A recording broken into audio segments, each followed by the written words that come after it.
staring straight ahead. They called it the raw dogging challenge. At first, it seemed like an interesting endurance test. Some called it the ultimate dopamine detox to reset the brain.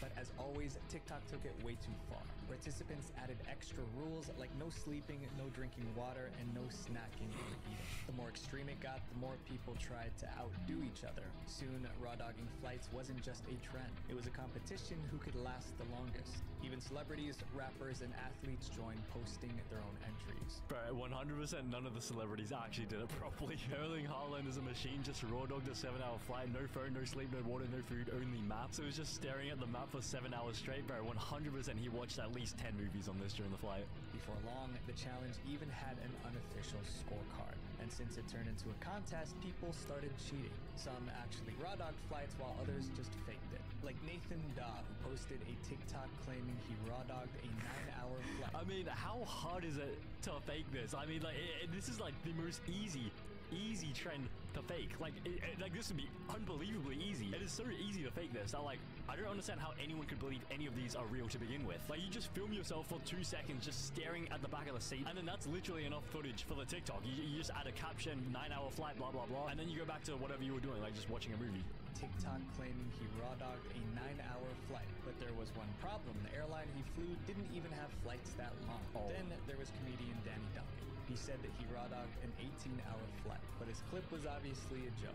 But not everyone picks up on these jokes, so these fake videos inspire more people to actually participate. And that's where the real problem started, because most TikTokers didn't understand that this challenge could actually be dangerous. Taking long flights without food or water increases the risk of dehydration. Planes already dry you out, and this only makes dehydration worse.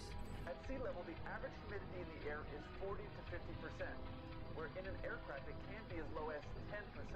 If your body isn't used to that level of humidity, you can rapidly dehydrate. But dehydration wasn't the only danger. So not only are you dehydrating yourself by just sitting in the cabin, your blood is also losing a lot of oxygen by breathing in such thin air constantly. Airplane air is way thinner than what we breathe on the ground. That's why people feel lightheaded or exhausted after a long flight. The lower oxygen levels make it harder for the body to function properly. But most TikTokers didn't understand the risks, so they kept going. Luckily, the media stepped in just in time. One article read, "Idiots are doing this on planes and it's dangerous." Bro, what do you mean just in time?